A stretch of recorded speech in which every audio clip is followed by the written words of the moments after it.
You ever have one of those days or even weeks where you just wake up and you're already feeling behind? You scroll your phone and you tell yourself that you're going to start working in 5 minutes, and all of a sudden it's dark outside and hours went by and you didn't actually do anything that mattered. And that is a very terrible place to be. That's when you're confused, you're lost, you don't really know where you want to go. And that was the pain that I felt for such a long time. It was like weeks and months and years went by and I stayed in the exact same spot the whole time. Because if you're watching a video like this, I can guarantee that we have the same visions in terms of, I always knew that I wanted to become successful, that I wanted to be great, to achieve really big things. And knowing that and still being stuck in these same cycles of inconsistency and being distracted every single day just didn't fit together. And at the time, I didn't need another self-help video talking about morning routines. I needed a clear guide and blueprint on how to force yourself to get shit done. And I couldn't find that guide, so I built it, and that is exactly what this video is about. And once I did that, everything changed, focus clicked, momentum started building, I started to be more disciplined with all my habits,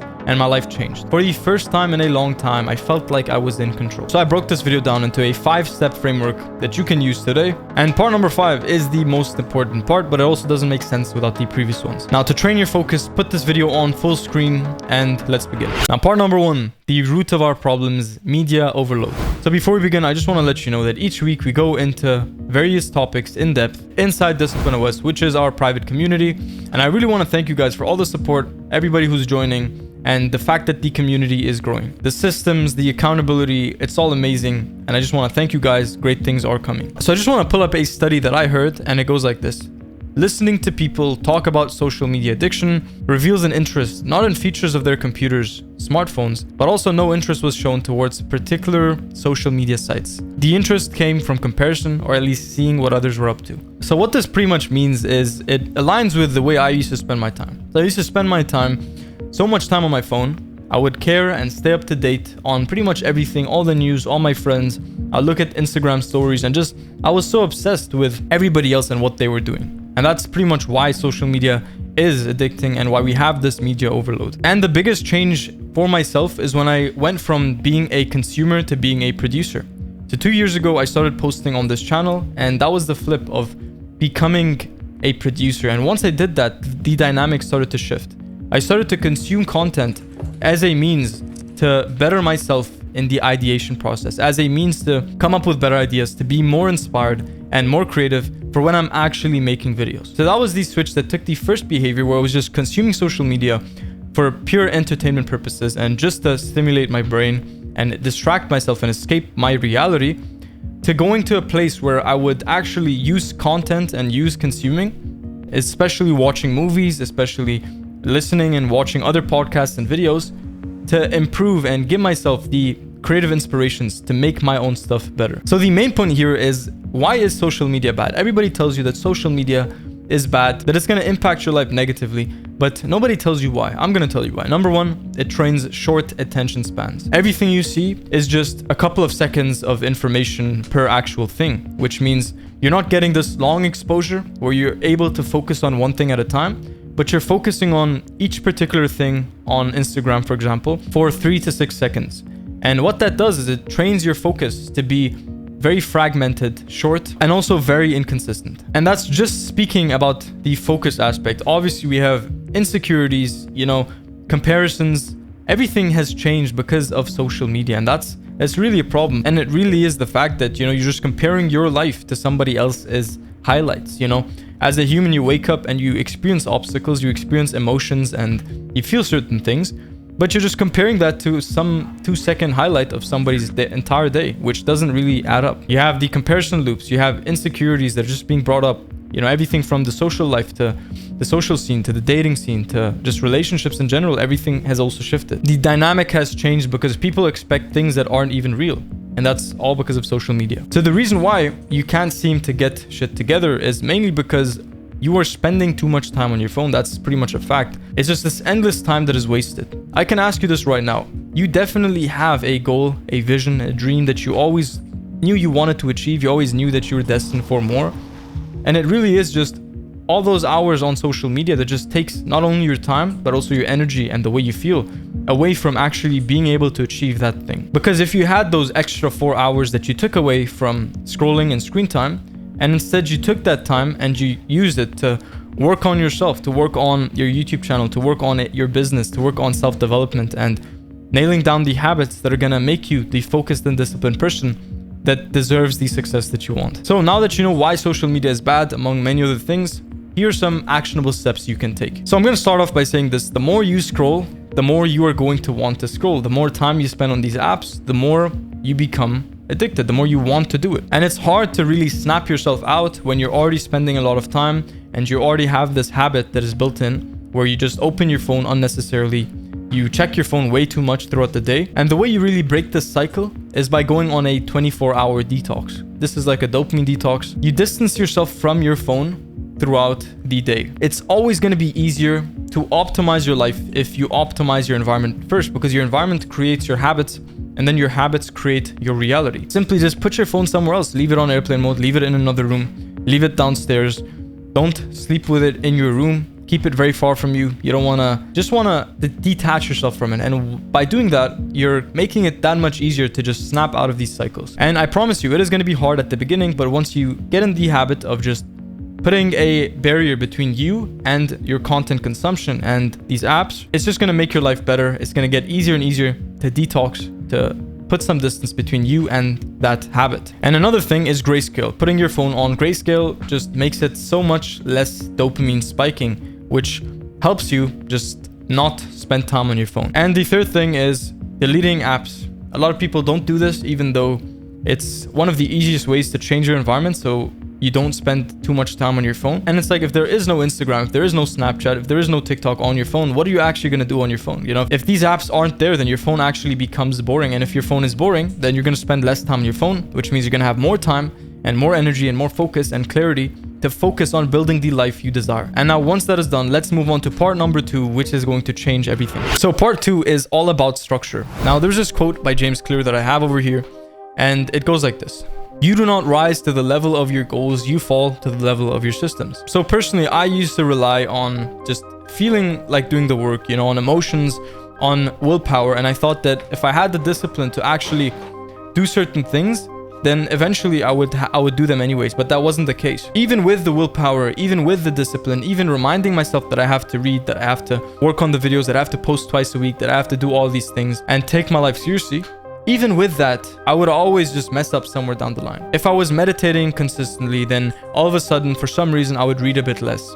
When I was reading consistently and everything was good, my diet fell off. I would not eat the right foods. And sometimes everything was going well, and then it would just be like I would spend extra time on my phone after hours before I went to bed. So without a structure, even with all the willpower in the world, if you don't have the blueprint, then it's gonna just be chaotic. You're gonna have one thing going right and then another falls off, and then the thing that falls off becomes good and the other thing becomes bad, and you just never have this consistency across the board.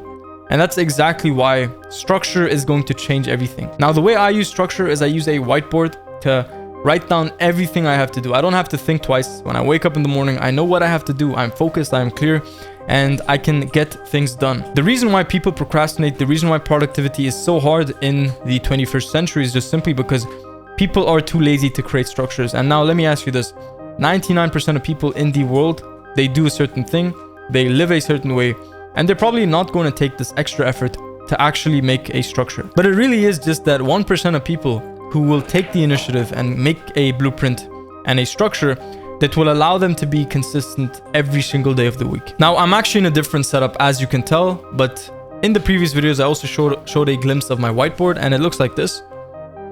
So right now it's pretty big. I pretty much have all the habits I want to do, everything that I need to do to get to the next step. I know that if I want to become successful, I need to meditate. If I want to become successful, then I need to read the right books. I need to spend time reading, gaining knowledge, and becoming the person that I want to become. And all of the habits that I know that are going to get me to the next step, those are exactly the habits that I want to focus on. So I have all of those habits here. I know that if I want to improve my physique, then I need to do push-ups, do pull-ups constantly throughout the day, and not just sit down in a chair like this and be sedentary for 24 hours. And that's pretty much why you need these things. Otherwise, you're always going to forget. If you don't have cues and visual triggers, you're 100% going to forget.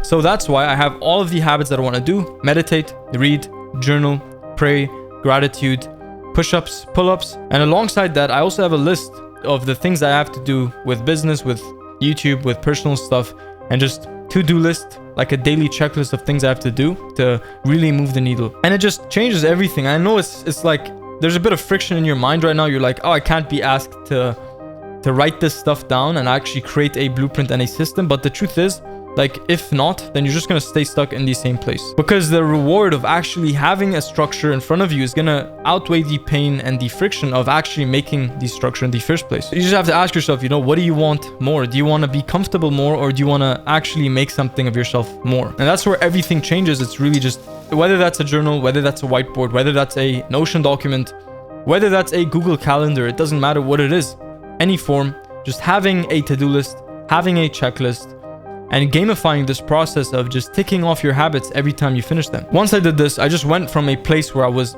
inconsistent with habits. I would always just slip up somewhere and I would just feel bad about myself and, you know, get back into my old ways. But when I just implemented this system, it's just become harder and harder for me not to be consistent, for me not to actually follow through and just get my life on track. Because that laziness that you feel, that procrastination that just creeps up at you unknowingly, that is just simply a symptom of a lack of systems. It is a lack of clarity that then bleeds into not having the clear intentions to actually get shit done. And you can simply avoid that by just creating a system. And now that we have that out the way, I'm going to show you how you can actually use and implement this system. And that takes me to part number 3, how to plan. So there are so many ways you can actually plan your life, but I'm just going to give you the ones that work best for me. I split my life up into short-term, medium-term, and long-term goals. The long-term goals is where I want to be in 5 to 10 years. The medium goals are what I want to achieve in the next 6 months. And the short-term goals are exactly what I can do today in the next 5 minutes. And all of these small and micro tasks that are going to lead to the macro results. Because not all habits and not all tasks and not all the ways you can spend your time are equal. Obviously, some tasks are useless. Some tasks are actually productive and good for you. And some things sit right in the middle where it's not bad, it's not good, but it can definitely be improved. Now, let me give you a personal example with YouTube. What are the things that are going to grow my channel? Is it responding to comments? Is it going to be watching other videos? Is it going to be commenting on my own channel or commenting on other channels? My point is, there are so many tasks that fall under the productivity, the fake productivity, that we can spend our time doing, which aren't really going to change anything. It's simple. If my goal is to grow on YouTube, then the only thing I should spend my time doing, for the most part, is just making videos, filming videos, editing videos, and posting videos. And that all falls under one single bucket that is very simple. Let me ask you this. If you had 2 hours in a whole week just to work on what you have to do on your goal, then you would remove 99% of what you are currently doing. Most things don't matter. Most things are just fake productivity. The idea of just needing to feel busy in order to feel productive. But being busy and being productive are two very completely different things. There's this quote, I might have mentioned it before, but it's worth mentioning it again, I promise. It goes like this. Productivity is not about how hard you work or how many hours you work. Productivity is about the results you get at the end of the month. So if I can get the same result at the end of a single month while putting in 5 hours less, that means those extra 5 hours, they were just fluff. They weren't actually gonna change my life in any way. And sometimes the hardest part when we're in our lives, when we're in our routines, it's hard to see those things that are useless. We mostly like to justify to ourselves that, you know, these things are useful. Oh, I have to do this because it makes me feel better about myself and, you know, it's definitely going to change my life, but it really isn't. So in short, a lot of the things we do are pretty useless and they can definitely be, and in fact, they should be avoided if you really want to be productive. Because the way I like to live my life and what's really served me over the years is just working hard and playing hard. You know, I don't work 24 hours a day. I don't think you should work 24 hours a day. I don't spend the whole day reading, but there is like a nice balance between everything. And the way you achieve that balance is by not wasting time. So like you have 24 hours in a day. Let's say you sleep for 8 hours. That leaves 16 hours of time where you're awake. And that 16 hours, like let's say the time it takes to eat, the time it takes to prepare food, to walk around, to, you know, just extra time, that's going to be a couple hours, like 2-3 hours. And now let's say after everything considered, all the time that is wasted throughout the day, now you have 10 hours to actually work towards your goal. I mean, if you have a job, if you were studying, then obviously you have the 9 to 5, you have a normal work routine or studying or schedule routine. But basically there is always going to be a certain number of hours per day that are free for you to do whatever you want to do. And that is the time that determines whether or not you are going to have the life that you desire in the next 5 years. The worst thing you can do is spend those extra hours on mindless scrolling, mindless entertainment, mindless browsing, doing random things that don't do anything for you. And the second worst thing is feeling busy, doing a lot of things, and you're not scrolling, but you're actually doing so many things and you don't even know what you're doing. You're not tracking anything. So it feels like you're productive. But the truth is, those 10 hours that you're working towards your goal, those 10 hours that you're focused, it really doesn't change anything. It doesn't take you 10 hours to do that work. So instead, what you have to do is find out where the fluff is and remove it. We have X amount of time per day that is free and available to achieve our goals. So the number one thing that we have to do that is going to help us is eliminating wasted time. Once you do that, you're going to have only time that can be used to effectively reach your goals. And that's why I like to do a life audit. I've done this for so long, and it's just assessing your life, assessing how do I spend my time. I write on a Google Docs my day, and I write down, okay, on an average day, I watch 3 TV shows at the end of the night, 3 episodes. I work for 8 hours. I spend 2 hours or 3 hours eating. I go for a walk, and it's just going to be a list of tasks that you do and how long you spend doing them. And this is just understanding, going into depth on yourself, how you spend your time, all the tasks that you do throughout the day, and just pretty much everything and every amount of energy that is the output. Because once you can control your inputs and your outputs, your life is going to change. And doing this life audit and knowing exactly what is going out, what amount of energy and what amount of time is going to which things, can allow you to look at your life and do an analysis and be like, this does not belong in my life. This is useless. I'm going to remove it. This is something that really moves the needle. It actually makes a difference. So I'm going to double down and do it more. This thing is kind of in the middle. It's useless. So I could actually replace it with something that's better. And this is just the process of analyzing your life and optimizing how you spend your time, your energy, so you can create a plan to force yourself to get shit done. Because like we said, with no plan, with no blueprint, with no structure, you're just not going to be able to get shit done. Maybe you're going to get 1 hour of work in and it's going to be productive and focused, but then that only happens once a week, which is not what we want. We want to prioritize consistency over intensity. We want to do 2 hours of work per week over the next 10 years instead of doing 6 hours a day once a week. So now that we covered part number 3, which is how to plan your life relentlessly, now let's move on to part number 4, which is all about integration. Now this is the shift from effort to identity. You got to realize that hard work does not equal success. Hard work does not equals achieving your goals and building your dream life. And you got to just look and study people, There are so many people who are not necessarily good people, who have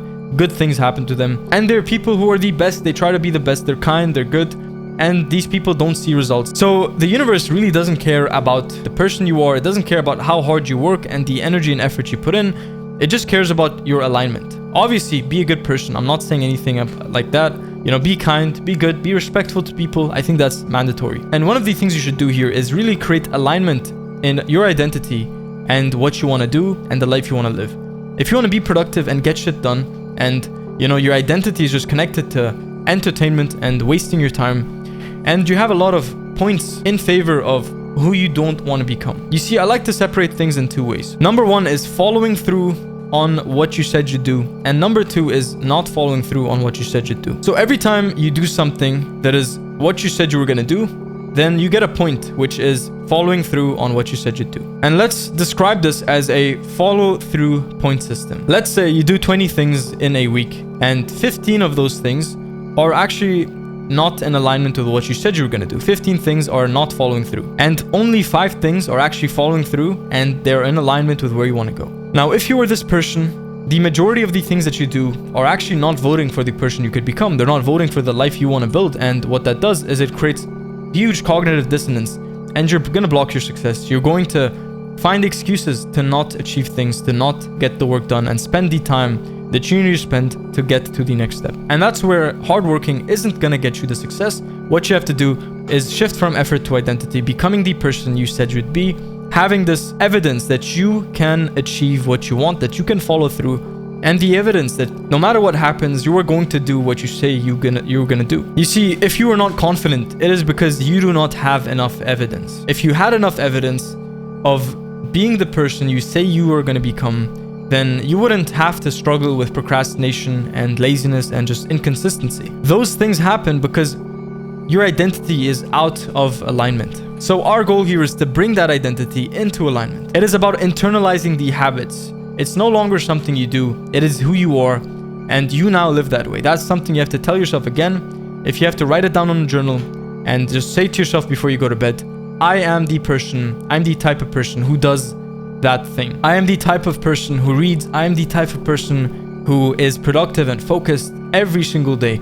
I am the type of person who is in phenomenal shape, who works towards becoming more physically strong and fit. And you can also frame this in the negative. I am not the type of person who procrastinates. I am not the type of person who scrolls and wastes time on their phone. I am not the type of person who says something and does something else. So that is one really crucial way in which you can shift your identity. It is by writing down phrases that start with I am the type of person who, and everything you want to be, every way you want to be, and everything you want to achieve. And on the other end, writing down I am not the type of person to, and then you fill in the gaps with pretty much every way you don't want to be. Your old ways, the lazy person, that low version, the low vibrational frequency person that, you don't want to become this person. And that is where real systems are created. That is where real self-mastery happens. It happens when you become the person, when the habits become part of your personality and you no longer chase discipline, you embody it. So we're going to go over 3 points that are really going to lock this in. So point number 1 is you trust yourself because you've proven you can follow through. That is a big key point. Key point number 2, identity shift. You need to tell yourself, I am someone who gets things done. And key point number 3, this isn't motivation, it is maintenance. You are already living the life you dreamed of. You are already the person you want to become. Now it's just about holding on to it. So actionable steps for part number 4, which is all about integration, goes like this. You want to anchor a habit. So pick one non-negotiable daily action, maybe journaling, maybe working out, and stick to this and just focus on your whole life on just doing this one thing and doing it consistently every day. It doesn't have to be long. It just has to be sustainable. Because once you can find something and pick something and just go all in on this one habit, then you have no excuses. It's not that you have so many things to focus on. You just have one thing to focus on. There's a quote that changed my life.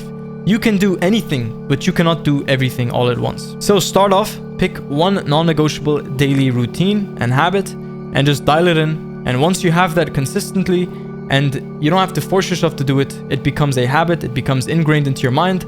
Then you focus on something else. You focus on another habit and you repeat the process until now you have 10 habits that are working towards building your dream life, that have become part of your personality. And the second actionable step is reflecting weekly. So ask yourself, what would 1% better look like next week? 1% better physique, 1% better habits, 1% better focus, 1% better productivity. In your life, with your habits, with your routines and your schedule, what does that look like for you? And now actionable step number 3 is teach or share your system. This locks in your identity. It keeps you accountable. And this is just like me making videos. I'm talking about focus and discipline. And I'm talking about these systems and the blueprints that force you to get shit done. And just by talking about it, I am holding myself accountable.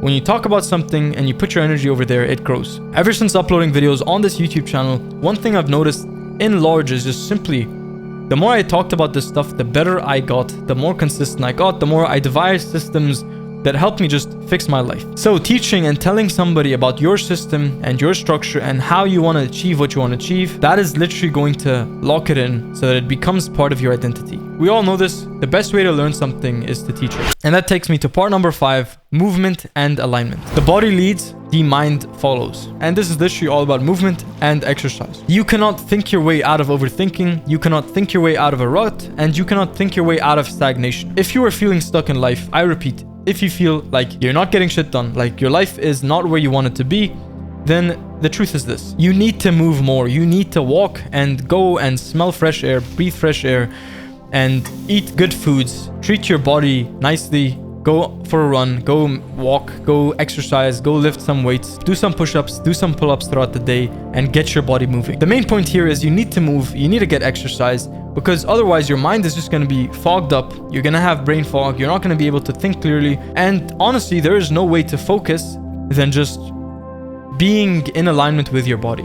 A lot of people, they talk about productivity, but they leave out the fact that to be productive, you first need to move. You need to be healthy. And even if you cope and you tell yourself, I'm not a sporty person, I'm not a person who exercises, which is a huge cope, by the way. I think whatever your situation and your life looks like, you can always do something. You can always stretch. You can always do push-ups, do pull-ups. You can always go for it doesn't have to be a 5K run or a 10K run. You can literally just walk in the forest. You can run for 1 kilometer, for 2 kilometers, however much you want. We're not trying to be professional athletes here. We're just trying to build a habit that sustains us, a way of life that works for us and not against us. Because the truth is, you are going to feel so good in your body once you're physically strong, agile, and enduring. I remember there was a time in my life where I used to just, the only thing I would do was I would do jiu-jitsu once per week. I wouldn't exercise, I wouldn't do anything else. And as much things I optimized with systems, I started creating plans, I still felt like I couldn't focus. And that was just because I wasn't moving enough, I wasn't exercising enough, and I wasn't being